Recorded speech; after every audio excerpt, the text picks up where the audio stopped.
ठीक है, अभी लास्ट लेक्चर में हमने जो जो बातें की थी ना उससे रिलेटेड कुछ एनसीईआरटी की चीजें हैं जो हम इसको रीड करेंगे, उसके बाद हम लोग आज का लेक्चर स्टार्ट करते हैं। तो ये प्रीवियस लेक्चर में हम लोगों ने कुछ चीजें की थी। चलिए आप लेते हैं, यहाँ से आ जाएगा।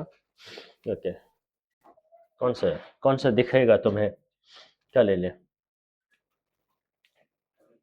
ऑरेंज, ठीक, ये जो भी कलर है ले लेते हैं। तो ये सारे हम शेप और साइज के बारे में कहा कि सेल जो होता है डिफरेंट डिफरेंट ऑर्गेनिज्म में या एक ही ऑर्गेनिज्म के अंदर डिफरेंट डिफरेंट जगहों पे सेल का शेप और साइज वेरी करता है। जैसे कि हम रेड ब्लड सेल्स की देखें या ब्लड सेल्स की बात करें तो ब्लड सेल्स हमको इस तरह दिख रहा है। पहले तो क्या लिया था मैंने? ऑरेंज लिया था, लिख क्या रहा है ये? येलो लिख रहा है, तो ये ले। अब ये ब्लड सेल में मैंने दो तीन चीजें पढ़ाई थी, कौन कौन से? एक आरबीसी, ठीक है, एक डब्ल्यूबीसी और तीसरा प्लेटलेट्स। यह सिर्फ ब्लड सेल में दिखा रहा, और जो दिखा रहा वो केवल और केवल राउंड शेप का है। इसका मतलब ये आरबीसी की बात कर रहा है सिर्फ। ये एनसीईआरटी में ज्यादा है नहीं। एक सेकंड रुकना, थोड़ा सा पतला ज्यादा होगा। दूसरी चीज, यहाँ पे ये मसल्स देख रहे हो तुम, इस तरह का शेप का, इसे स्मूथ मसल्स है। शेप कैसा है ये? इसको स्पिंडल शेप मानते हैं। लॉन्ग हो, ट्यूबुलर हो और टैपरिंग एंड हो तो उसे हम लोग स्पिंडल शेप मानते हैं। स्मूथ मसल स्पिंडल शेप के होते हैं, यूनिन्यूक्लिएटेड होते हैं। स्केलेटल मसल कैसे शेप के होते हैं? बताया था ना, जब बताया होगा तो नहीं बताया था? जब मसल्स बता रहा होगा, या मसल्स नहीं बता, कॉपी में देखे ना, मसल्स नहीं बता कि मसल्स में तीन वेराइटी आती है। शेप के बारे में बात तो हो गई है ना, कि नहीं हुई है? सिर्फ साइज की बात हुई है, शेप के बारे में बात हुई कि ना? ठीक है, तो मसल्स में एक आता है आपका स्केलेटल मसल्स, जो हाथ और पैर के मसल्स है, ठीक है, या जुबान में पाए जाते हैं ये मसल्स, इसे हम स्केलेटल मसल्स बोलते हैं। स्केलेटल मसल्स का शेप सिलेंड्रिकल होता है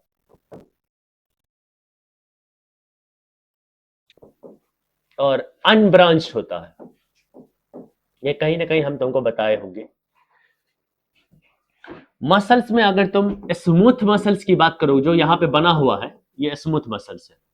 जो यहाँ पे बना हुआ है ये क्या है? स्मूथ मसल्स है, स्मूथ मसल्स। तो ये जो स्मूथ मसल्स है वो किसका कैसा होता है? ये टैपरिंग एंड मतलब स्पिंडल शेप्ड होता है, स्पिंडल शेप्ड होता है। और तीसरा मसल्स है कार्डियक मसल्स। इसके बारे में कौन नहीं जानता? कार्डियक मसल्स किससे बना है, किस चीज को बनाया है? हार्ट का बनाया है। कार्डियक मसल्स मतलब हार्ट मसल्स। कैसा शेप होता है? सिलेंड्रिकल प्लस ब्रांच्ड बोलोगे, प्लस ब्रांच्ड। स्केलेटल मसल्स की जैसा ही होता है, बस वो अनब्रांच्ड है, ये ब्रांच्ड है। तो ये मसल्स, ये तो अच्छा हुआ कि हम इस डायग्राम को लेके आए, वरना ये मसल्स वाला छूट जाता।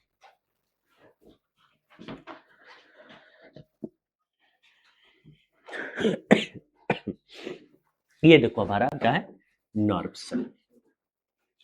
नर्व सेल का शेप तुम देखोगे तो एक कॉम्प्लेक्स शेप दिखाई देगा, जटिल है। तुम पढ़ोगे भी ना तो कहीं पे, चलो मैं लेके नहीं आया, वो सब जितना पढ़ने की जरूरत नहीं है। एनसीईआरटी में जरूरी चीजें जो हमें रीड करनी है वो तो मैं लेके आया हूँ। नर्व सेल में, आ जाओ जल्दी आओ।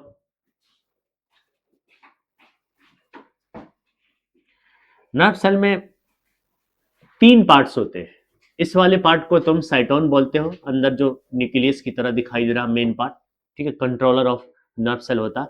और इस वाले पार्ट्स को तुम डेंड्राइट्स बोलते हो। और बचा हुआ पार्ट जो दिखाई दे रहा है ये पूरा का पूरा एक्सॉन होता है। अब ये तीन चीजें हैं इस नर्व के अंदर, और तीनों का शेप अलग अलग है, अलग अलग तरीके का स्ट्रक्चर है। तो इसीलिए हम लोग नर्व सेल के शेप को हम कॉम्प्लेक्स शेप मानते हैं, क्योंकि तीन अलग अलग तरीके का शेप बन रहा है इसके अंदर।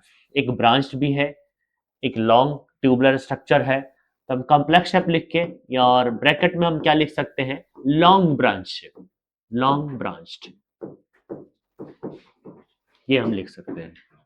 ये हमारा फैट सेल है, जिसमें ये बड़ा सा तुम्हें क्या दिखाई दे रहा, ये फैट सेल है, ये जो बड़ा सा इसमें वैक्यूल दिखाई दे रहा, जिसके अंदर फैट स्टोर है, जिसमें क्या है, फैट स्टोर करता है, फैट स्टोर करा हुआ है, फैट स्टोर किया हुआ है। तो कुछ स्पेशल तरीके का स्ट्रक्चर है। जनरली जो है ना, एनिमल सेल के पास वैक्यूल हाईली डिमिनिश साइज का होता है, बहुत ही छोटा। लेकिन इकलौता ऐसा सेल है फैट सेल जिसका इसका दूसरा नाम होगा एडिपोसाइट। इसे हम लोग एडिपोस सेल मतलब कि एडिपोसाइट भी हम कहते हैं इसको, हम पढ़ेंगे टिश्यू में नेक्स्ट चैप्टर के अंदर। इकलौता ऐसा एनिमल के अंदर सेल है जिसके अंदर इतना बड़ा वैक्यूल्स है, प्लांट सेल से भी बड़ा वाला वैक्यूल्स है, लेकिन इस पूरे वैक्यूल में सिर्फ फैट स्टोर होता है। और छोटा सा ये तुम देख रहे हो ना यहाँ पे, छोटा सा यहाँ पे न्यूक्लियस दिखाई दे रहा है, तो पेरिफेरल न्यूक्लियस है, साइड में है, और बाकी इसके अलावा ये थोड़ा थोड़ा ये पार्ट जो तुम्हें दिखाई दे रहा, ये सब साइटोप्लाज्म है। साइटोप्लाज्म बहुत कम बचता है क्योंकि इसके अंदर वैक्यूल बहुत ज्यादा होता है। तो कुछ स्पेशल बातें हैं, ये तुम्हारे पास अगर एनसीईआरटी हो तो उसमें लगाया करो, ठीक है, और एनसीईआरटी लेके आया करो, क्योंकि अब ये तुम बैठ के लिखोगे, वहीं पे लगा लेते पेंसिल, और पेंसिल लेके आना, किताब ज्यादा गंदा नहीं लगेगा, और उसी से मार्क करना सारी चीजों को। एनसीईआरटी तो रोज ही रखना जब भी मेरी क्लास हो, क्योंकि थोड़ा ना थोड़ा मैं रीड जरूर करवाऊंगा। और देखते हैं ये बोन्स, इसको क्या हो गया, इसको क्या हो गया, क्या बैक पे जाना पड़ेगा, मिनट, यहाँ से कर पता नहीं, अच्छा डर लगता है ना कहीं वो वापस चला जाए, कहीं खत्म ना हो जाए। तो ये रहा बोन सेल। बोन सेल की तुम देख रहे हो ना, स्टार शेप्ड हमने लिखा हुआ था कि स्टार शेप्ड माना जाता है इसको, हिरन के सिंह की तरह दिखाई दे रहा, पर हम इसको स्टार शेप कह लेंगे। ये बहुत एक बार भी क्वेश्चन नहीं आया स्पर्म के बारे में कि स्पर्म का लुक कैसा हो रहा है, टेडपोल लाइक लिखा था क्या, लिखा होगा तो कोई बात नहीं, देखो टेडपोल की तरह दिखाई दे रहा है, ये टेडपोल लाइक होता है। स्पर्म में ये हेड होता है, ये मिडिल पीस होता है, ये वाला हिस्सा टेल होता है। ओवम तुम देख रहे हो कैसा दिखाई दे रहा है तुम्हें, राउंड शेप या स्फेरिकल शेप का दिखाई दे रहा। और ये ह्यूमन बॉडी का लार्जेस्ट सेल है, लार्जेस्ट ह्यूमन सेल है, स्मॉलेस्ट ह्यूमन सेल है। ये बात हो गई है, ठीक है, ठीक है। तो यहाँ कुछ डाउट आउट तो नहीं है, ये जरूरी था दिखाना, क्योंकि अक्सर तुम इग्नोर मार देते हो, पढ़ते हुए चले जाते हो, इसके ऊपर ध्यान नहीं देते हो। ये तस्वीर बहुत इंपॉर्टेंट होती है एंट्रेंस पॉइंट ऑफ व्यू से बात करें। नीट आउट में अगर जाओगे ना, तो जब तैयारी करोगे नेक्स्ट ईयर से, तो मैं देखना कि इस पे ज्यादा टीचर्स ध्यान दिलवाते हैं। कोई डायग्राम बनी हुई हो ना, फोटो बनी हुई हो, वो तो एकदम से हाईलाइटेड आ गया। अक्सर जो है बच्चे लोग नहीं चाहते इस चीज को। चलो एक चीज और देख लेते हैं, वही एनसीईआरटी में दे रखा है, ऐसा नहीं कि करा दिया हूँ, इसमें कोई दिक्कत होने वाली नहीं है तुम्हें, पर फिर भी हम बात यहाँ पे करते हैं। प्रोकार्टिक सेल और यूकार्टिक सेल के बीच में डिफरेंस है कुछ, कि मैंने कहा प्रोकार्टिक सेल की जनरली साइज जो होती है 1 से 10 माइक्रोन मीटर होती है, 1 से 5 माइक्रोन मीटर भी हो सकती है, लेकिन 1 से 10 माइक्रोन मीटर मान लेते हैं। एनसीईआरटी का मैंने कहा था कि एनसीईआरटी ने जो डेटा रखा हुआ इन जनरल डेटा रखा, टिपिकल डेटा नहीं रखा। टिपिकल 3 से 5 होता है, लेकिन कुछ बुक जो होती है 1 से 5 लिए रखी हुई होती है। टिपिकल शेप भी वेरी करती है लेकिन 11th क्लास तक टिपिकल साइज को 3 से 5 मानते हैं। मैंने जो डीपीपी में क्वेश्चन दे दी थी, वो अक्सर जब किसी और से करवा देता हूं तो माइक्रोबायोलॉजी के डेटा हिसाब से दिया हुआ था, 1 से 2 यानी कि 1 से 5 माइक्रोन मीटर जो टिपिकल साइज है वो माइक्रोबायोलॉजी में है। माइक्रोबायोलॉजी से तुम्हारा कोई वास्ता ही नहीं है, तो तुम 3 से 5 ही याद रखोगे। वैसे नेक्स्ट डीपीपी में मैं आंसर भी दूंगा, क्योंकि ये दिक्कत तुम्हें हो जाती है। तो ये याद रखोगे, ये तो मैंने बता दिया है, ये तो सब जानते हैं, तुम तो मैथ के बच्चे हो। यूकार्टिक सेल की साइज जनरली जो है इतनी होती है, 5 से 100 माइक्रोमीटर जनरल में, क्योंकि सभी को ले रहा है। न्यूक्लियर रीजन की बात करते हैं, तो न्यूक्लियर रीजन इसके अंदर क्या होता है, प्रिमिटिव होता है, नॉट वेल डिफाइंड, ऐसे लिख सकते हो, not well defined, and not surrounded by membrane।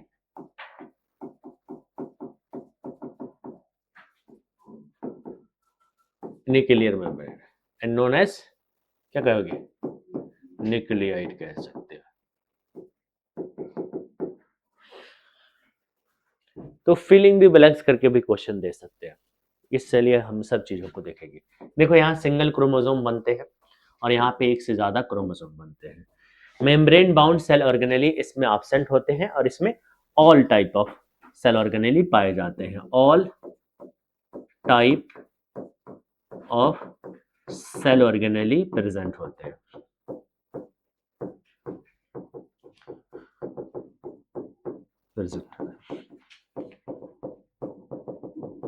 बाकी तो ये हमें कुछ प्रीवियस लेक्चर के हिसाब से हमने एनसीईआरटी किया है। अब हम नेक्स्ट लेक्चर स्टार्ट करते हैं। आज हमारा बायो का तीसरा लेक्चर है, ठीक है।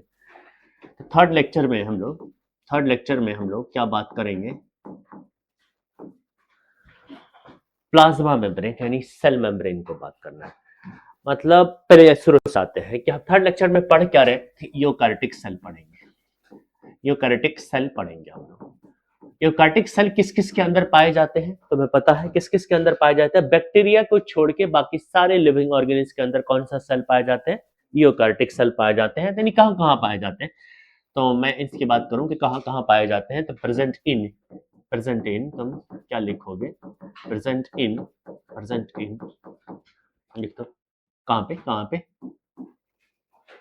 फंजल सेल यानी फंजाई में पाए जाते हैं, ठीक है। दूसरा प्रोटोजोआ में पाए जाते हैं, ठीक है। तीसरा प्लांट में पाए जाएंगे और चौथा एनिमल में पाए जाएंगे। यानी इन सब के अंदर जो सेल है वो सब के सब यूकार्टिक सेल है। इस टॉपिक जिसका नाम यूकार्टिक सेल है, इसको हम लोग 3 पार्ट में करके पढ़ेंगे और हमारा चैप्टर खत्म हो जाएगा जब इसको हम खत्म करेंगे। तो इसको हम लोग 3 पार्ट में पढ़ेंगे।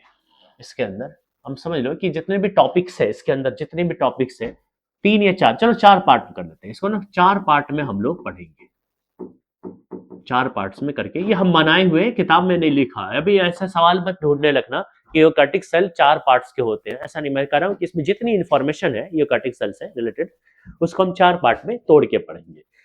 सबसे पहले हम लोग पढ़ेंगे पहला पार्ट, और पहले पार्ट के अंदर हम लोग 2 चीज पढ़ेंगे। एक पढ़ेंगे प्लाज्मा मेम्ब्रेन को, और दूसरा हमें यहाँ पे पढ़ना है सेल वॉल को। ये टॉपिक है, फर्स्ट पार्ट का टॉपिक है ये सेल वॉल। और दूसरे पार्ट के अंदर हम लोग पढ़ेंगे कि तीसरी चीज वो है साइटोप्लाज्म। छोटी सी टॉपिक बनेगी यहाँ पे ये साइटोप्लाज्म, क्योंकि साइटोप्लाज्म के बारे में पहले से हमें ज्यादा पता है। और तीसरे पार्ट के अंदर हम लोग चौथा टॉपिक को लेंगे, और चौथा टॉपिक हमारा क्या होगा? Cell organelle. सेल के अंदर पाए जाने वाले छोटे स्ट्रक्चर को हम लोग सेल ऑर्गेनेली बोलेंगे। और चौथे पार्ट में हम लोग 5वां टॉपिक लेंगे और वो हमारा होगा difference between plant cell and animal cell.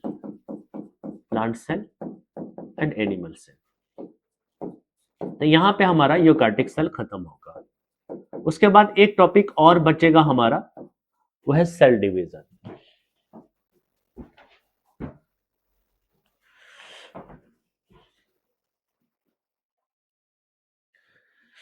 चलो तो हम इसी को आगे बढ़ाते हैं, कहानी को शुरू करते हैं। कहानी में अपना क्या है, तो कहानी में अपना जो हीरो है वो क्या है? अभी फिलहाल हमारे पास सेल मेम्ब्रेन यानी प्लाज्मा मेम्ब्रेन है। तो हमारे पास अभी पढ़ने के लिए है सेल मेम्ब्रेन, जिसे हम लोग प्लाज्मा मेम्ब्रेन भी कहते हैं। सेल मेम्ब्रेन कहूं या फिर मैं क्या कहूं, प्लाज्मा मेम्ब्रेन, ठीक है। तो हम सबसे पहले यहीं से स्टार्ट करते हैं। इसे हम लोग और क्या कहते हैं? अल्सो कॉल्ड या also known as plasma membrane. इसे हम प्लाज्मा मेम्ब्रेन कहते हैं, प्लाज्मा मेम्ब्रेन कहते हैं, ठीक है। और क्या बोलते हैं हम लोग? प्लाज्मोलेमा भी बोलते हैं, प्लाज्मोलेमा ये भी बोला गया है। साइटोप्लाज्मिक मेम्ब्रेन भी कई जगहों पे लिखा गया है, तो ये भी लिखेंगे, साइटोप्लाज्मिक मेम्ब्रेन भी लिखेंगे। Plasmalemma, cytoplasmic membrane, selectively permeable membrane भी होता है, also known as and selectively permeable membrane. चीजों को सेलेक्ट करता है, और फिर अंदर या बाहर करता है। सेल के अंदर कौन सी चीज आएगा, कौन सी चीज नहीं आएगा, कौन सी चीज बाहर जाएगा और कौन सी चीज बाहर नहीं जाएगा, ये सब कुछ ये डिटरमाइन करता है, ये डिसाइड करता है। इसीलिए हम लोग इसको सेलेक्टिवली परमेएबल मेम्ब्रेन भी कहते हैं। सेलेक्टिवली परमेएबल मेम्ब्रेन भी हम लोग करते हैं। Also known as plasma membrane, plasmolemma, cytoplasmic membrane and selectively permeable membrane. ये सब सेल मेम्ब्रेन का नाम है। ठीक,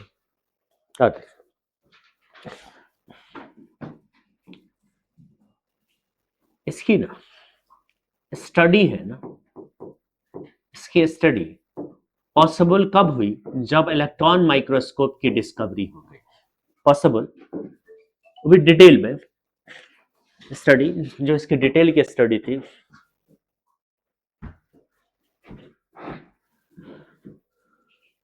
after discovery of electron microscope, discovery of electron microscope.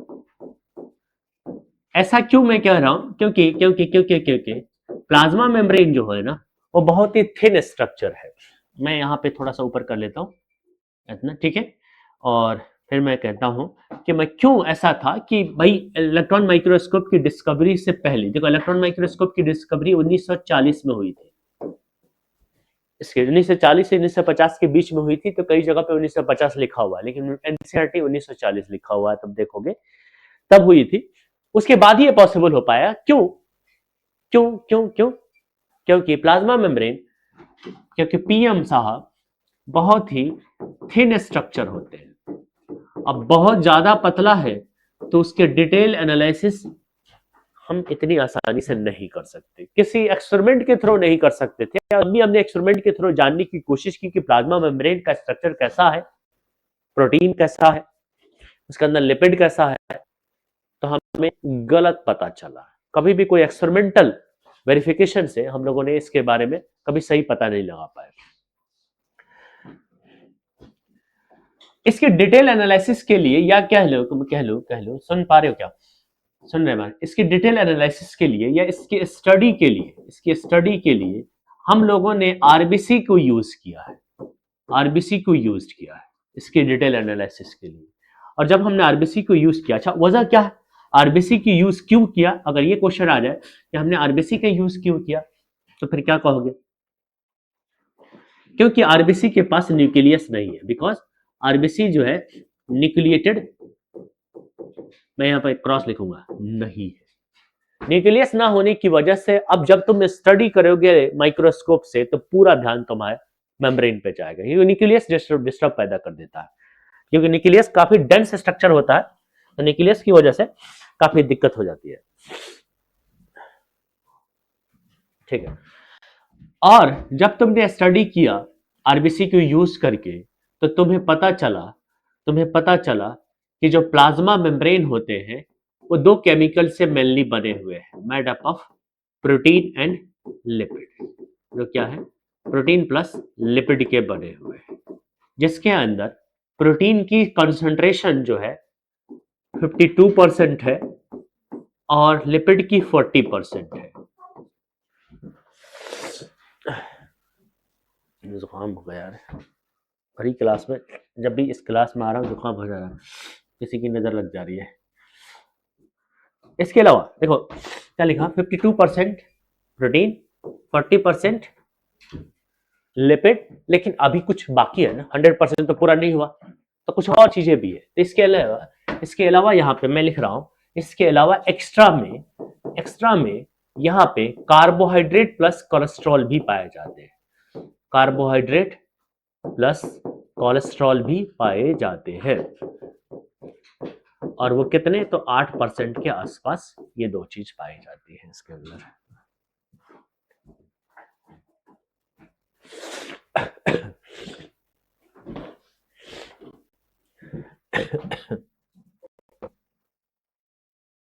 लिख रहे हो?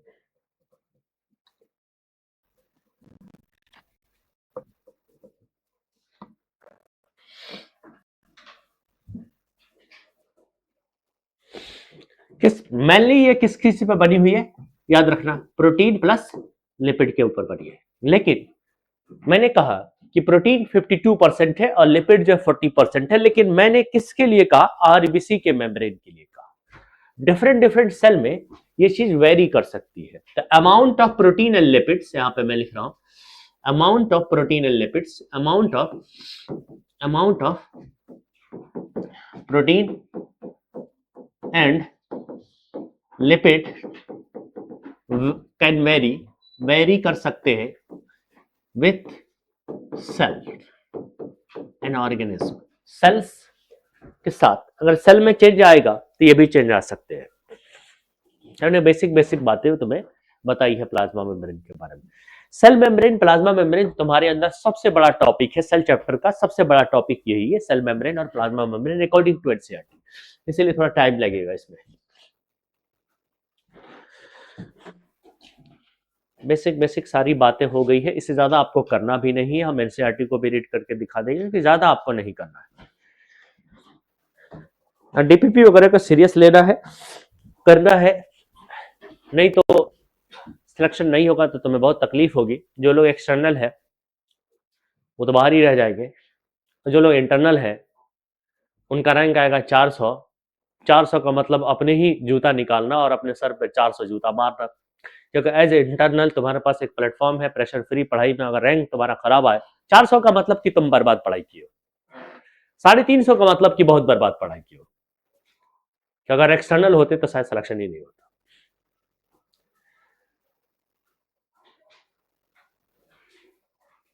मैंने अक्सर देखा है कि जो अच्छा इंटरनल होता है ना, वो रैंक उसकी एक्सटर्नल से भी बेहतर आ जाती है। वो तो और रैंक के लिए वो पढ़ता है, सिलेक्शन तो उसका हो ही रहा, अब वो रैंक के लिए सोच रहा, वही पढ़ रहा।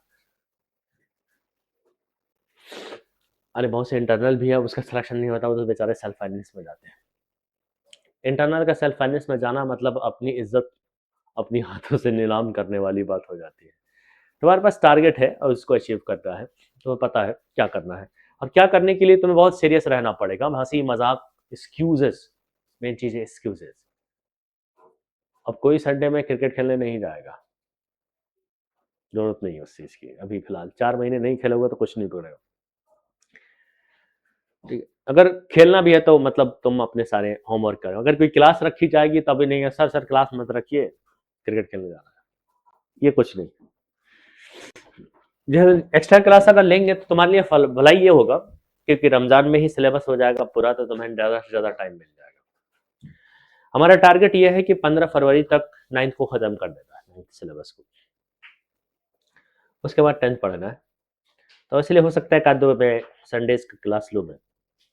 तुम रोना होना नहीं, ना रोना ना गाना, ठीक है। आगे बढ़ते हैं,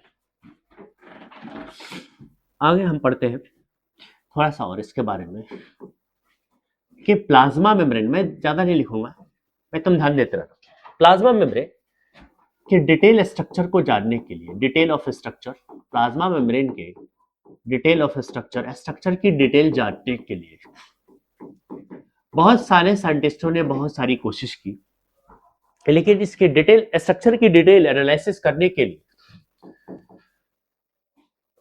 ठीक है, स्टडी करने के लिए कई सारे मॉडल का सहारा लिए पड़े। उसे हमने सेल मेम्ब्रेन मॉडल कहे, उसे हम लोगों ने सेल मेम्ब्रेन मॉडल बोलते हैं।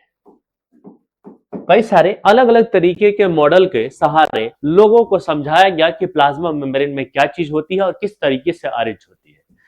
जिस मेम्ब्रेन मॉडल में सबसे फेमस मॉडल जो होता है, सबसे फेमस मॉडल क्या लिख रहा हूं मैं, फ्लूइड मोज़ाइक मॉडल होता है। प्लाज्मा मेम्ब्रेन के स्ट्रक्चरल डिटेल को बहुत बेहतर तरीके से किसी ने एक्सप्लेन किया था, तो इस मॉडल ने एक्सप्लेन किया था। इसका नाम क्या है, फ्लूइड मोज़ाइक मॉडल। इस मॉडल को किसने दिया था, नाम तो जानते होंगे, Singer and Nicolson. Singer and Nicolson 1972 में, यानी कि प्लाज्मा मेम्ब्रेन की डिटेल एनालिसिस कब हुई है, 1972। और इस मॉडल के तहत यह बताया गया कि प्लाज्मा मेम्ब्रेन में जो लिपिड होती है वो साधारण लिपिड नहीं होती है। कौन से लिपिड होती है? फॉस्फोलिपिड होती है। फॉस्फोलिपिड। क्या तुमको पता है कि फॉस्फोलिपिड कैसी होती है? तो देखो, इससे ऐसी होती है, ऐसी होती है। ये रहा, ये रहा, यह है एक फॉस्फोलिपिड। ये एक फॉस्फोलिपिड है जिसका ये हेड है, और हेड में क्या चीज छुपा हुआ है? तो फॉस्फेट, PH3 माइनस। ठीक है, और ये है क्या है? टेल। ये टेल है जो जनरली फैटी एसिड की बनी हुई है। टेल जो होता है ये ना हाइड्रोफोबिक होता है।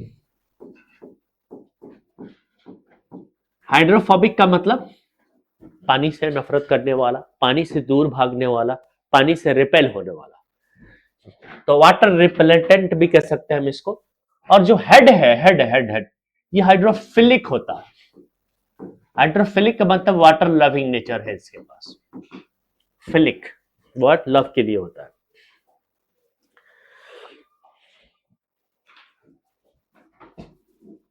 देख लो, एक मिनट, चलिए मैं दो इन्वायरमेंट लेता हूं। इसको मैं आउटसाइड साइटोप्लाज्म कहता हूं।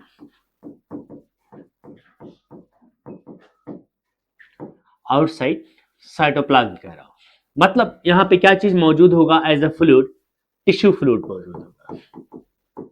अब टिश्यू फ्लूइड है तो वहां पे वाटर जरूर होगा, वहां पे वाटर जरूर होगा। वाटर है तो उधर नहीं जाएगा। कौन नहीं जाएगा? टेल नहीं जाएगा, क्योंकि टेल जो है हाइड्रोफोबिक होता है। इस तरफ मैं बना रहा हूं इनसाइड साइटोप्लाज्म।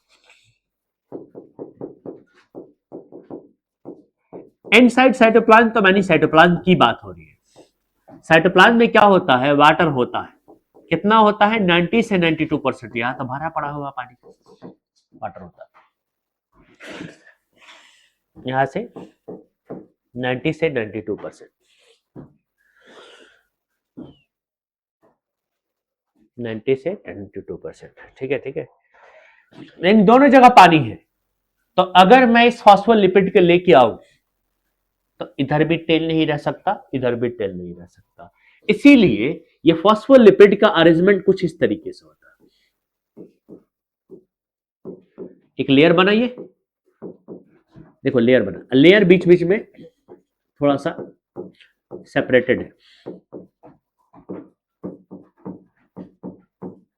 मुंडी तो रह सकता है ना इस तरफ, पानी वाली चीज की तरफ, फ्लूइड वाली चीज की तरफ मुंडी तो रह सकता है। अब अगर यहां पे देखें तो इधर भी तो लिक्विड है, टेल इधर भी नहीं रह सकता। तो एक दूसरा लेयर आता है जो टेल को, इस वाले टेल को बचा देता है पानी से। एक लिपिड का दूसरा लेयर है जो इस तरीके से आया, अपोजिट हो गया आया।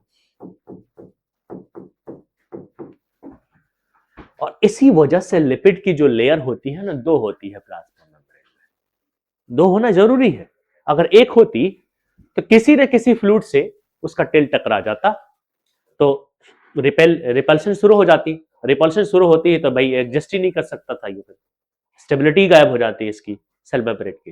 ये बात नहीं समझ भाई, फिर से एक्सप्लेन करता हूं मैं। मेरा कहने का मतलब था कि प्लाज्मा मेम्ब्रेन के अंदर लिपिड की अरेंजमेंट कैसी है? तो दो लेयर के फॉर्म में। उसकी वजह क्या है कि चाहे साइटोप्लाज्म के बाहर की बात करें, यानी प्लाज्मा मेम्ब्रेन के इस तरफ बात करें, यानी इनसाइड साइटोप्लाज्म बात करें, या आउटसाइड साइटोप्लाज्म बात करें, दोनों ही तरफ पानी से मुलाकात होगी। अब प्लाज्मा मेम्ब्रेन के अंदर जो लिपिड है, फॉस्फोलिपिड, उसका टेल जो होता है हाइड्रोफोबिक नेचर का होता है। तो अगर सिंगल लेयर में रहता ना, तो कोई ना कोई साइड टेल से टकराती, पानी पानी और टेल का रिएक्शन होता और रिपल्शन स्टार्ट हो जाती। रिपल्शन मतलब स्ट्रक्चर डिस्ट्रॉय हो जाता। इसीलिए नेचर ने क्या किया है, इस लिपिड को दो लेयर में रखा हुआ है। यह भी एक लिपिड का लेयर है, यह भी एक लिपिड का लेयर है, और यह भी क्या है? एक लिपिड का लेयर है। यह भी लिपिड का लेयर है और यह भी लिपिड का लेयर है।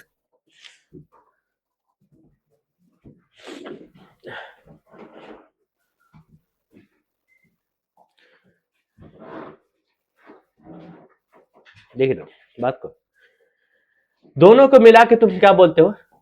Lipid bilayer.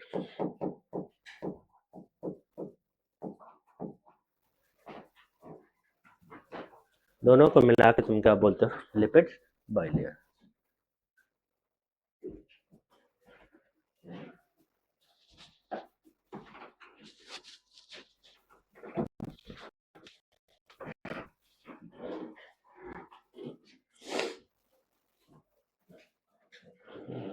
एक सेकंड आता हूं मैं।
सॉरी 4 बार सॉरी। अरे जुकाम हो रही है, बोलने में बार बार तकलीफ हो रही है। चलो गलत।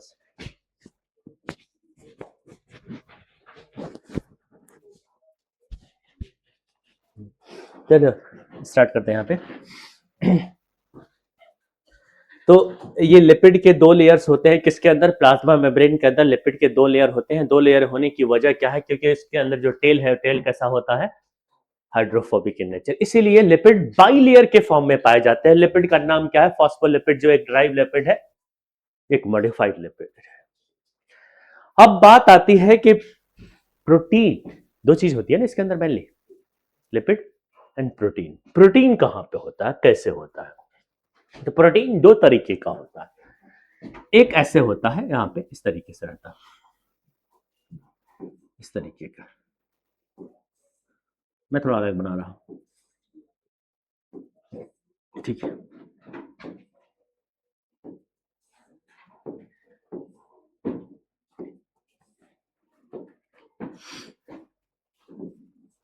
इस तरीके का। अब तुम कहोगे पिछली बार तो आपने अलग तरीके से बनाया था,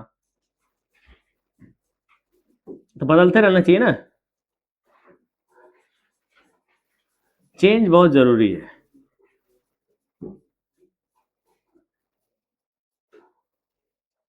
चेंज बहुत जरूरी है, नहीं तो तुम बोर हो जाओगे। मैं भी बोर हो जाऊंगा। मैं वैसे भी बहुत बोर होता हूँ, बहुत ज्यादा चेंज लेता हूँ, इसीलिए तो अकेला था और अकेला ही रह गया। चेंजेस लाने के चक्कर में ऐसा होता है। ये क्या है? ये क्या है? ये क्या है? अरे प्रोटीन है। क्या है? प्रोटीन। कैसा प्रोटीन है? अंदर की तरफ है। इस प्रोटीन को क्या बोलोगे? इंटीग्रल प्रोटीन बोलोगे। इंटीग्रल। अच्छा, आप इंटीग्रल एक्सटर्नल बाद में कहेंगे। ये प्रोटीन है। प्रोटीन में ये सब चीजें क्या है? चैनल है, तो इसको हम प्रोटीन चैनल बोलते हैं। कुछ प्रोटीन यहां पे भी पाए जाते हैं, ऐसे यहां पे भी पाए जाते हैं बाहर की तरफ। तो प्लाज्मा मेम्ब्रेन में लिपिड 2 लेयर में पाए जाते हैं कुछ इस तरीके से, और प्रोटीन भी मिलते हैं। प्रोटीन दो तरीके के होते हैं, एक को मैं क्या कहता हूं, इंट्रिंसिक प्रोटीन बोलता हूं, इंट्रिंसिक प्रोटीन। और ये जो बाहर की तरफ है इसे तुम क्या बोलते हो, एक्सट्रिंसिक प्रोटीन बोलते हो, एक्सट्रिंसिक प्रोटीन।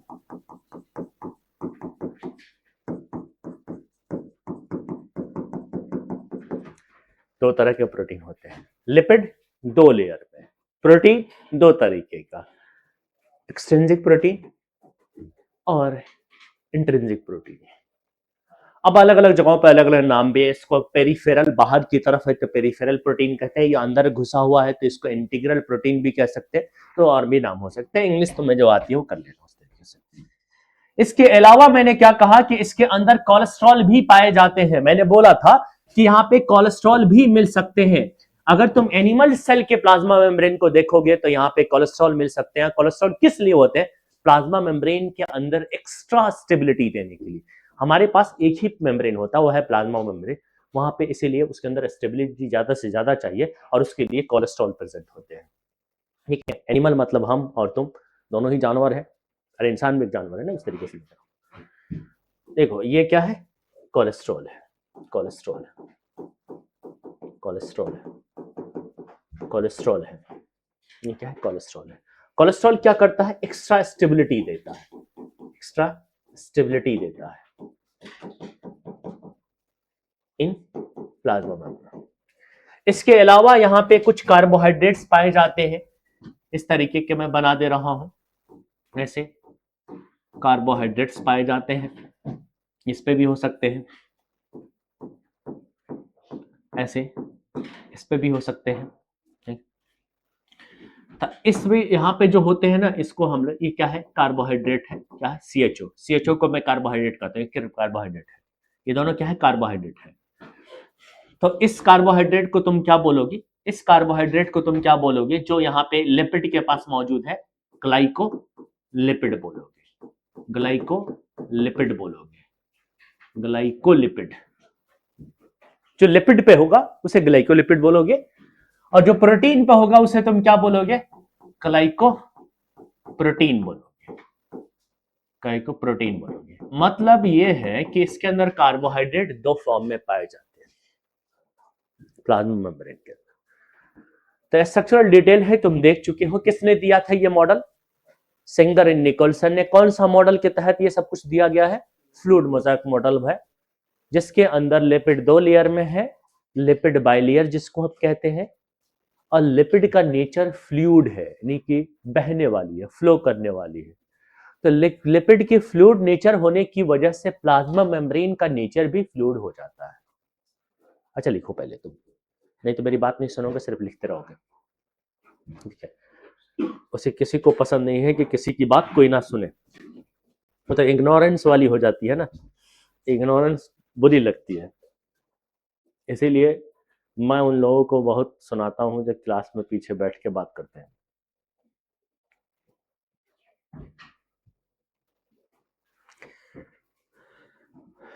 मैं ऊपर करूं या स्लाइड चेंज करूं, थोड़ा बहुत रह जाया करे। देखो एक भी लाइव नहीं हो पाया, मैं लाइव इसलिए करना चाह रहा था कि फौरन जाके तुम लिख सकते हो। अब ये ऐप पे डाल देंगे, इल्म सिवर की कोई ऐप है, जाकर तुम ऑफिस में पता करना, रिकॉर्डेड में। लेकिन मेरी क्लास होती है ट्यूसडे के, जिस दिन आसिफ छुट्टी पे होते हैं। ये मैं ना नेक्स्ट टाइम से सीख लूंगा खुद, किसी के ऊपर डिपेंड नहीं रहना चाहिए। वैसे भी मैं चाहता नहीं हूँ डिपेंड होने के लिए, लोग जानबूझ के डिपेंड कर देते हैं, सिखाते ही नहीं है। 2-3 मिनट का ही काम है, बस एक बार आके देखना है, वरना ये क्या चिल्लर वाला काम है। जब बड़े बड़े काम कर लेते हैं इसमें क्या दिक्कत है, एक काम बस आके देखना है, और फिर अपने आप करते, रिकॉर्डिंग करते, सॉरी लाइव कर लेते तो सीधा जाता है यूट्यूब पे, तुम जाके बाद में इसको उतार पाओगे तो बहुत मजा। फिर भाई क्या हो जाएगा, तुम्हें उतारने वाली टेंशन खत्म, जितना उतार सको स्पीड के साथ उतारो, जो छूट जाए कोई बात नहीं, थोड़ा सा जगह छोड़ते हुए आगे बढ़ गए, जाके रूम पे आराम से उतार लोगे 5 मिनट 10 मिनट देके। खैर आज क्या करते हैं, मैं स्लाइड चेंज करता हूँ और मैं बात करता हूँ इसके अंदर, बात करता हूँ किसके अंदर, इसके अंदर, कि प्लाज्मा मेम्ब्रेन के अंदर लिपिड, प्लाज्मा मेम्ब्रेन के अंदर लिपिड कैसा होता है, इन बाइलेयर फॉर्म में, इन बाइलेयर में होता है, ठीक है। और लिपिड कैसा होता है, फ्लूइड होता है, फ्लूइड इन नेचर होता है। फ्लूइड इन नेचर होने की वजह से प्लाज्मा मेम्ब्रेन क्या होता है, plasma membrane act as act as fluid like, और due to fluid nature of, मैं यहाँ पे एक चीज लिखने जा रहा हूं मैं स्टार लगा के, ड्यू टू फ्लूइड या फ्लूइडिटी इन प्लाज्मा मेम्ब्रेन के अंदर फ्लूइडिटी होने की वजह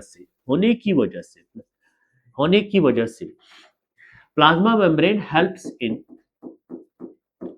कुछ काम में मदद करने लगते हैं, जैसे कि सेल के सिक्रीशन में, cell secretion, cell division, cell growth,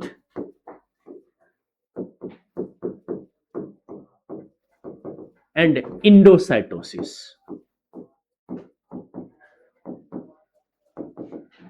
यहां पे थोड़ा जल्दी करा मैंने कि फ्लूइड नेचर होने की वजह से प्लाज्मा मेम्ब्रेन सिक्रीशन, सेल के अंदर से चीजों को सिक्रेट करने में, वाटर को निकालने में मदद करता है। सेल डिवीजन वो भी आसान हो जाता है, इजीली प्लाज्मा मेम्ब्रेन डिवाइड हो जाता है। सेल ग्रोथ इजीली फैल जाता है क्योंकि फ्लूइड नेचर है, फ्लूइड बहुत जल्दी से फैलता है ना। और इंडोसाइटोसिस, इसको हम सेल ईटिंग प्रॉपर्टी कहते हैं, इसे हम लोग सेल ईटिंग प्रॉपर्टी भी कहते हैं। अमीबा में देखा होगा ना, वो अपने प्लाज्मा मेम्ब्रेन की मदद से ही सीडोपोडिया बनाता है, और प्लाज्मा मेम्ब्रेन की मदद से ही फूड को घेर लेता है, इंगल्फ कर लेता है। इसी प्रॉपर्टी को हम इंडोसाइटोसिस कहते हैं या सेल ईटिंग कहते हैं, इसी को हम लोग सेल ईटिंग कहते हैं, सेल ईटिंग कहते हैं। ये सारी चीजें होती है, ज्यादा हमें नहीं पढ़ना होता। एक चीज और जब यहाँ पे बात करके हम आगे करेंगे कि प्लाज्मा में, चलो यहाँ पे छोटा सा प्लाज्मा मेम्ब्रेन के अंदर लिपिड के साथ साथ और क्या होता है, प्रोटीन भी होता है। अब प्रोटीन होने की वजह से प्लाज्मा मेम्ब्रेन सेलेक्ट करता है, सेलेक्टिव इन नेचर की सेलेक्टिव हो जाता है to determine what goes in या फिर आउट, क्या चीज अंदर आएगा, क्या चीज बाहर जाएगा। प्लाज्मा मेम्ब्रेन के अंदर प्रोटीन होने की वजह से, क्योंकि प्रोटीन के पास चैनल होते हैं, जहां प्रोटीन है वहां चैनल है, प्रोटीन चैनल, और चैनल है तो वही चीजें अंदर बाहर कर सकती है। तो सेलेक्टिवली परमिएबल मेम्ब्रेन जो वाली जो कॉन्सेप्ट है वो प्रोटीन की वजह से है, और फ्लूइड नेचर की कॉन्सेप्ट जो है वो लिपिड की वजह से है। फ्लूइड नेचर होने की वजह से प्लाज्मा मेम्ब्रेन इन सब काम को करने में सक्षम होती है। बात को समझे? अगर बात समझ गए तो ट्रांसपोर्टेशन देखते हैं, transportation across plasma membrane next topic है, नेक्स्ट हेडिंग है अपना। प्लाज्मा मेम्ब्रेन से रिलेटेड सबसे ज्यादा है आपके एनसीईआरटी में, और इसीलिए हमें हर बात को करना है। तो ट्रांसपोर्ट या ट्रांसपोर्टेशन अक्रॉस प्लाज्मा मेम्ब्रेन। तो तुम्हें दो तरह के ट्रांसपोर्टेशन देखने को मिलेगा, दो तरह का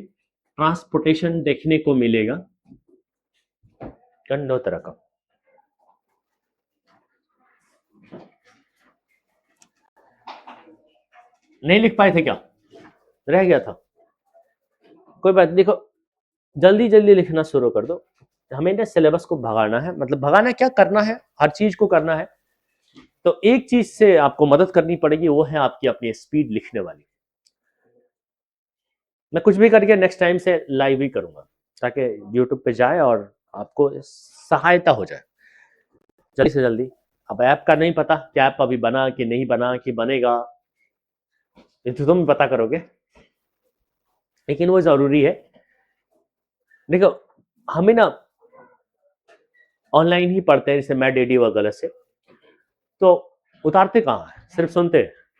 जब पूरा लेक्चर खत्म हो जाता है फिर आराम से उसमें सेव रहता है पीडीएफ, फिर बैठ के अपने हिसाब से नोट्स बनाते हैं। ये सर ने बोला था ऐसे, चलो इसमें ये वाली बात बोली थी, तो एक्स्ट्रा जोड़ने में आसानी हो जाती है। तो अभी ना फौरन के फौरन दिक्कत हो जाती है। और आजकल ये मॉडर्न टाइप की जो स्टडी बना पढ़ने का तरीका, उसमें यह है पहले आराम से खुद सुनो, बाद में लिखो। ये तो बहुत ज्यादा हेल्पफुल हो जाता है उस चीज में।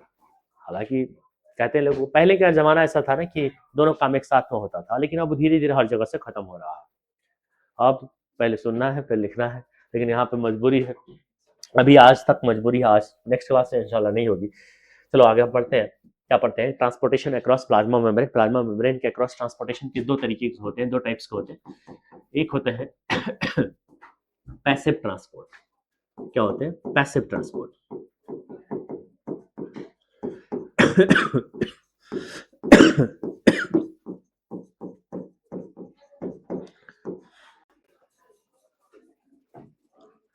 और दूसरा होता है एक्टिव ट्रांसपोर्ट। एक्टिव ट्रांसपोर्ट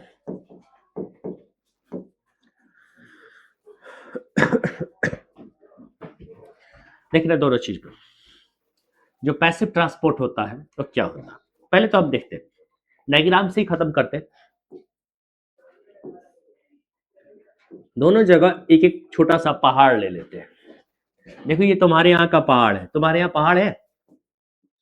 तुम्हारे यहाँ पहाड़ नहीं है? कहाँ पे? गोपालगंज में पहाड़ नहीं है? कहाँ तुम? कहाँ? समस्तीपुर? कहाँ का? सहरसा?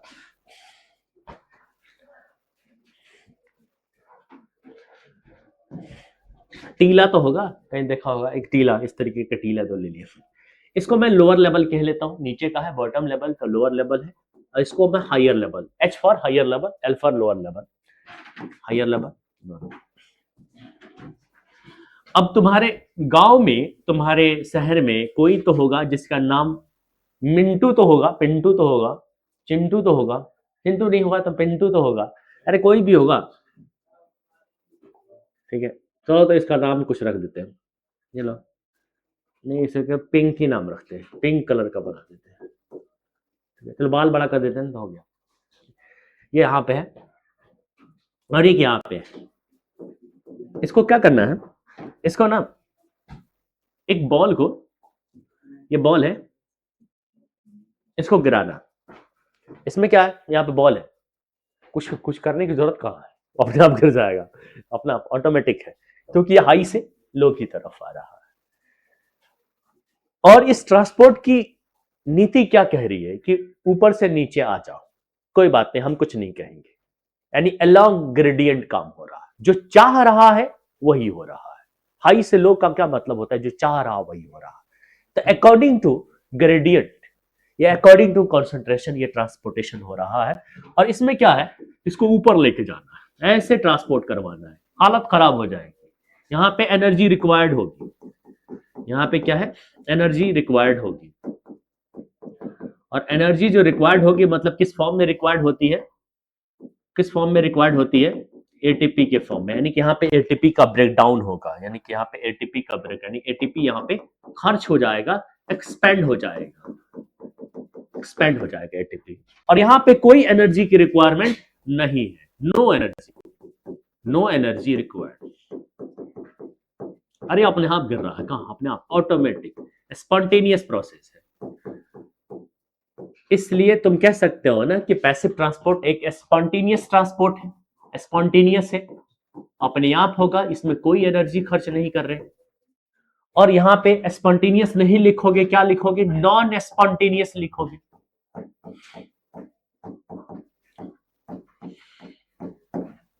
नॉन स्पॉन्टेनियस लिखोगे,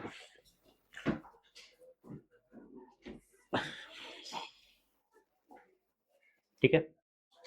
यहाँ पे क्या लिखोगे और क्या लिखोगे, यहाँ पे क्या हो रहा है, ट्रांसपोर्ट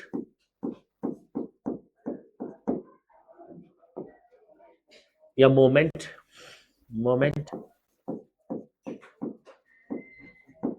ऑफ पार्टिकल, कोई बॉल है या पार्टिकल है, from higher level to lower level. यहां उल्टा लिख देना, यही चीज यहाँ पे उल्टा लिख ले रहा, लोअर से हायर की तरफ, यहाँ पे क्या हो रहा, लो से हाई की तरफ जा रहा, अगेंस्ट ग्रेडियंट है, इधर अलाउ नहीं कर रहा, आपको करना पड़ रहा है, अगेंस्ट ग्रेडियंट है, अगेंस्ट ग्रेडियंट है।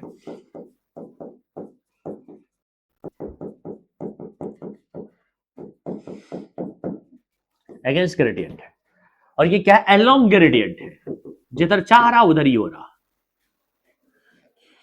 इस सिस्टम में बॉल नीचे आना चाह रहा, नीचे ही आ रहा। इस सिस्टम में बॉल नीचे आना चाह रहा लेकिन ऊपर जा रहा है, तो अगेंस्ट ग्रेडियंट है, ये अलोंग ग्रेडियंट है। अब तुम अपनी जुबान खोल के पूछ सकते हो,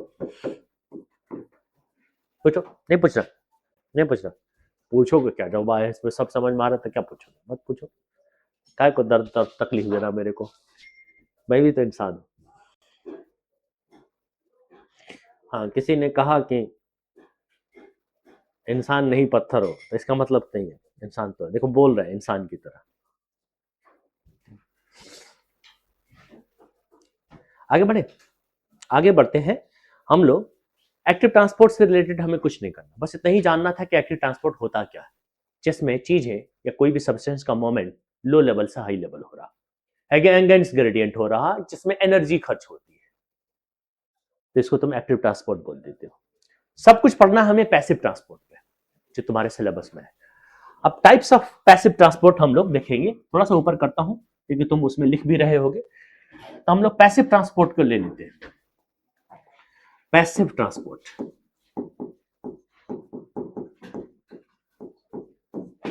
मेरे टारगेट जितना था ना, आधा भी नहीं हो पाया आज, दिक्कत की वजह से। मेरा टारगेट था आज 5 मिनट पहले शुरू करने पे 10 मिनट बाद में शुरू हुआ, नहीं 15 मिनट का नुकसान हो गया। चलो 5 मिनट ले लेते हैं।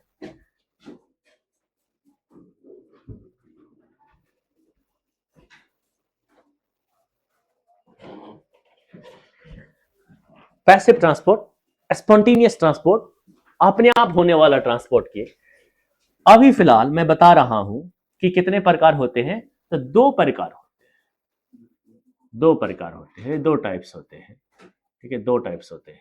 एक सेकंड, एक मिनट, इसे थोड़ा सा बीच में कर लेता हूं।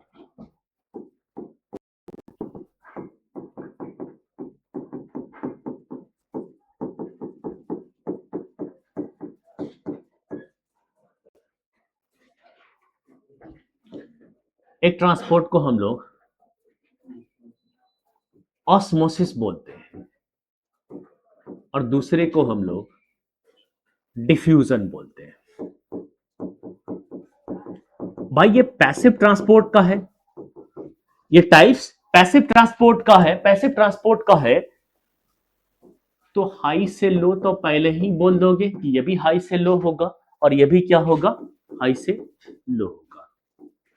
लेकिन इसमें हाई से लो में क्या, तो पानी, वाटर, ठीक है, वाटर ट्रांसपोर्ट, ये वाटर के हाई से लो जाने को, H2O को हाई से लो जाने के लिए है, और ये गैसेस को हाई से लो जाने को है, इसे तुम डिफ्यूजन कहते हैं। बहुत सिंपल है, बाकी चीजें कुछ नहीं, बाकी डायग्राम से हम खत्म करेंगे ना इसको।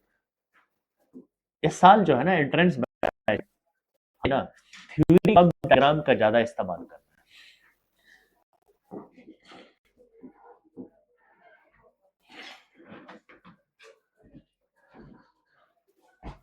हमने जोड़ जाड़ के रखा हुआ, टोटल क्लास जो है साल के बाद 34 क्लास लगेंगे, है मेरे पास 34 क्लास, इसीलिए नहीं कि मुझे और पहले करना है खत्म, इसलिए मैं बीच में एक आध संडे, 2 संडे ले लूंगा, तो मतलब 4 क्लास खत्म, ठीक है, उधर से मतलब अच्छे से खत्म करने के लिए 34 क्लास लगेंगे टोटल। अपने देखो अप्रैल में होगा टेस्ट, मार्च में तो नहीं होगा, अप्रैल में होगा, अगर होगा तो 15 अप्रैल से पहले नहीं होने का, 1 महीने में 12 ही हो रहे हैं क्लास, तो उस हिसाब से मार्च तक हो जाना चाहिए था, लेकिन बीच में ईद वगैरह भी है, पर मैं कोशिश करूंगा कि जल्दी से जल्दी हो जाए खत्म। पर 9th को मैं तुम्हें खत्म करके भेजूंगा। बोर्ड का पेपर जो बहुत से लोग बाहर देने वाले हैं ना, या तुम्हारा यहाँ पे भी तो होता है क्या, हमने बोर्ड का पेपर तो फरवरी में होगा, कब होगा, 17 में ना, 15 तक खत्म कर देंगे। 10th तो ऐसे ही तुम्हारा पढ़ा हुआ है ना, अभी बड़े पढ़े थे 10th कॉलेज जिसका नहीं पढ़ा उसका 10th को पढ़ते रहेंगे, लेकिन जिन जो अभी बोर्ड से रिलेटेड है वो पहले से ज्यादा से जुड़े हुए हैं, तो 10th तो पढ़ा हुआ है, मान लिया कि छूटे भी तो 10th का ही छूटे, 9th का ना छूटे, ताकि ज्यादा इशू ना हो, वैसे रिपीट करवा देंगे। अब 10th का दोबारा रिपीट करवाने भर का मौका मैं ढूंढने की कोशिश में हूँ इस बार। अगले साल ने पिछले साल नहीं किया कर पाया था, लेकिन इस साल जरूर कवर कर पाऊंगा। कुछ चैप्टर रिपीट करने का टाइम निकाल दूंगा मैं, जिसमें आपका 10th छूटा हुआ होगा तो कर दूंगा। यहाँ पे देखना, ऑस्मोसिस में तुम्हें क्या देखना है, ये तुम देख रहे हो क्या, सेमी परमेबल मेंबर, एसपीएम कहते हैं, सेमी परमेबल मेंबर, ठीक है। इसमें ये क्या है, H2 H2 H2 H2, और यहाँ पे एक आती है H2O है, यानी इधर पानी ज्यादा है इधर पानी कम है, मेम्ब्रेन के इस तरफ पानी कम है ज्यादा है, उस तरफ कम है, तो ऐसे ट्रांसपोर्ट हो जाएगा। यानी हाई से लो की तरफ वाटर जाएगा थ्रू सेमी परमेबल मेम्ब्रेन। ये भी लगाना है, अगर डेफिनेशन मैं लिख नहीं रहा हूं, मैं बोल रहा हूं, कभी ना कभी तुम्हारे पास आएगा ये वीडियो, तो तुम सुनना। Movement of water molecule from higher concentration to lower concentration through SPM, semi permeable membrane, इसको हम लोग ऑस्मोसिस बोलते हैं। Movement of gases from higher concentration to lower concentration, या थ्रो लगाने की कोशिश नहीं, कोई एसपीएम वगैरह नहीं है। बात यहीं पे खत्म हो जाती है, लेकिन बात एक और कि डिफ्यूजन भी दो तरीके के तुम्हारे सामने होता है। एक को मैं सिंपल डिफ्यूजन कहता हूं मैं, एक को मैं सिंपल डिफ्यूजन बोलता हूं मैं, और दूसरे को मैं फैसिलिटेटेड डिफ्यूजन में बोलता हूं, फैसिलिटेटेड डिफ्यूजन में बोलता हूं। तुम्हारे सिलेबस में सिंपल डिफ्यूजन है, फैसिलिटेटेड नहीं है, क्वेश्चन आया है, इसलिए दोनों याद रखेंगे हम लोग कि जो जो जो ये सॉरी ये लेते हैं, बहुत देर हो गई, ये नहीं क्लियर।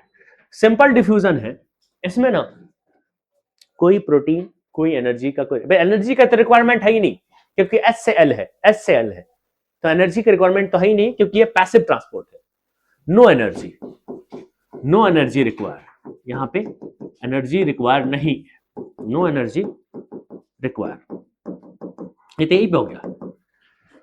बस अगर प्रोटीन चैनल के सहारे मूवमेंट हो रहा गैस का या कोई भी चीज का, प्रोटीन के सहारे हो रहा, प्रोटीन चैनल के सहारे हो रहा, तो फैसिलिटेटेड, नहीं हो रहा फैसिलिटेटेड। यहां पे नो प्रोटीन चैनल, और यहां पे प्रोटीन चैनल होते हैं, प्रोटीन चैनल होते हैं। आ रहा हूं 5 मिनट में आ रहा हूं।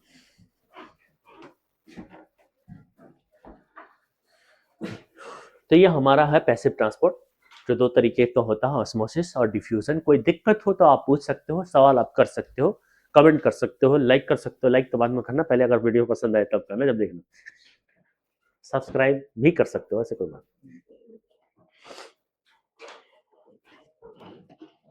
देखो, अगर वीडियो पसंद आए तो लाइक जरूर किया करो, लाइक करने में बहुत कंजूसी करते हो, और इसमें तुम्हारा कुछ नहीं जाता,